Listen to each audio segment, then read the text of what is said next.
அஸ்ஸலாமலைக்கும். Hi guys, welcome back to Begum's creation. எல்லோரும் எப்படி இருக்கீங்க? நல்லா இருக்கீங்களா? இன்றைக்கி நம்ம சேனலில் என்ன வீடியோ பார்க்க போகிறோம் அப்படின்னு பார்த்தோன்னா, நான் ப்ரௌனி ஃபஸ்ட் டைமாக ட்ரை பண்ணலாம் அப்படின்னு சொல்லிட்டு ஃபஸ்ட் டைமாக ப்ரௌனி ட்ரை பண்ணியிருந்தோம். அந்த வீடியோ தான் இது.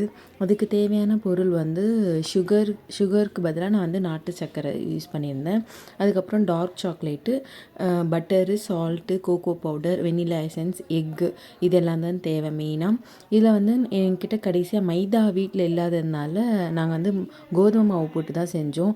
பட் ஆக்சுவலி நம்பவே மாட்டீங்க, என் ப்ராடக்ட் ரிசல்ட் சூப்பராக வந்துச்சு, செம்மையாக இருந்துச்சு. கோதுமை மாவில் செஞ்ச மாதிரியே இல்லை, சூப்பராக இருந்துச்சு. ஃபர்ஸ்ட் அதுக்கு நாட்டு சர்க்கரை கிரைண்ட் பண்ணி எடுத்துக்கினேன். 120 கிராம்ஸ் நாட்டு சர்க்கரை எடுத்தேன். அது நல்லா கிரைண்ட் பண்ணி தனியாக அடிச்சுக்கோங்க. அது கூட டார்க் சாக்லேட்டும் பட்டரும், dark chocolate 150 grams, butter 75 grams எடுத்தேன். இது ரெண்டுமே மிக்ஸ் பண்ணி டபுள் பாயில் மெத்தடில் இந்த மாதிரி மெல்ட் பண்ணி எடுத்துக்கோங்க. நல்லா சாக்லேட்டாக க்ரீமியாக வரும். சீக்கிரமாக ஹீட் ஆகிடுச்சுன்னா நல்லா அது கொஞ்சம் நேரம் இந்த மாதிரி ஆட்டிகிட்டே இருந்திங்கன்னா நல்லா க்ரீமி சாக்லேட் மாதிரி வந்துடும். சூப்பராக அந்த மாதிரி மெல்ட் ஆகிடும். அது தனியாக மெல்ட் பண்ணி வச்சுக்கோங்க. அப்புறம் ஒரு தனியாக ஒரு பவுலில் எதில் மிக்ஸ் பண்ண போகிறீங்களோ அந்த பவுலில் 2 எக்கு, பெரிய மீடியம் சைஸ் எக்கு 2 எக்கு எடுத்து அதில் போட்டு கொஞ்சம் பீட் பண்ணி அதை லைட்டாக அது இதுவாகிற வரைக்கும் லைட்டாக பீட் பண்ணி அதில் பிஞ்ச் ஆஃப் சால்ட்டு டேஸ்ட்டுக்காக, அப்புறம் cocoa powder 1 spoon, vanilla essence half teaspoon போட்டுட்டு கொஞ்சம் லைட்டாக இதை மிக்ஸ் ஆகிற வரைக்கும் லைட்டாக இந்த மாதிரி பிளெண்ட் பண்ணிகிட்டே இருங்க. அதில் நம்ம கிரைண்ட் பண்ணி வச்சோம்ல சுகர், நாட்டு சர்க்கரை, அதை இதில் போட்டு கொஞ்சம் நல்லா மிக்ஸ் பண்ணணும். இது ரொம்ப நல்லா மிக்ஸ் பண்ணாமல் அது நல்லா கரையிற வரைக்கும், அந்த சுகர்லாம் நல்லா கரைஞ்சி வர வரைக்கும் மட்டும் மிக்ஸ் பண்ணால் போதும். இதில் தான் க்ரிங்கிள் டாப்பே வரும். நல்லா க்ரிங்கிள் டாப் மாதிரி நல்லா சூப்பராக இருக்கும் மேலே வர அந்த டாப் லேயரு. இது போட்டு நல்லா மிக்ஸ் பண்ணிவிட்டு இதுக்கப்புறம்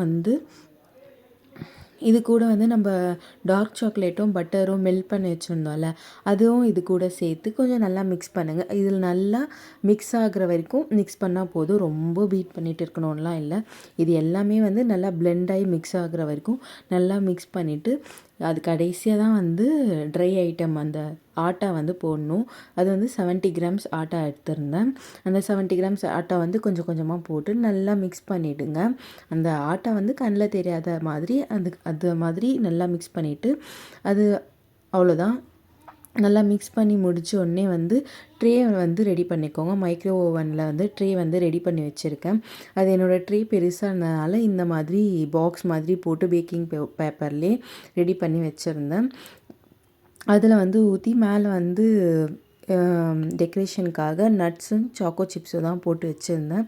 சூப்பராக வந்துச்சு. வெளில எடுக்கும்போது செம்ம டேஸ்ட்டாக யம்மியாக இருந்துச்சு. அது வெளில எடுத்து கொஞ்சம் நேரம் அப்படியே வச்சுடுங்க. கொஞ்சம் நேரம் கழித்து அதுக்கப்புறம் சாப்பிடுங்க. நல்லா ஆறுனதுக்கப்புறமா சாப்பிட்டா இன்னும் சூப்பராக நல்லா சாஃப்டாக இருந்துச்சு. உள்ளெல்லாம் சாப்பிடும்போது நல்லா சாஃப்டாக இருந்துச்சு. ரொம்ப நல்லா இருந்துச்சு. ஃபஸ்ட் டைம் ட்ரை பண்ணது. ஒரு 80 to 90% வரைக்கும் ரீச் பண்ணிட்டோம். அந்த மாதிரி இருந்துச்சு. சூப்பராக இருந்துச்சு. நீங்களும் கண்டிப்பாக ட்ரை பண்ணுங்கள். மறக்காமல் லைக் பண்ணுங்கள், ஷேர் பண்ணுங்கள், சப்ஸ்கிரைப் பண்ணுங்கள். Thank you. This is Begum's creation.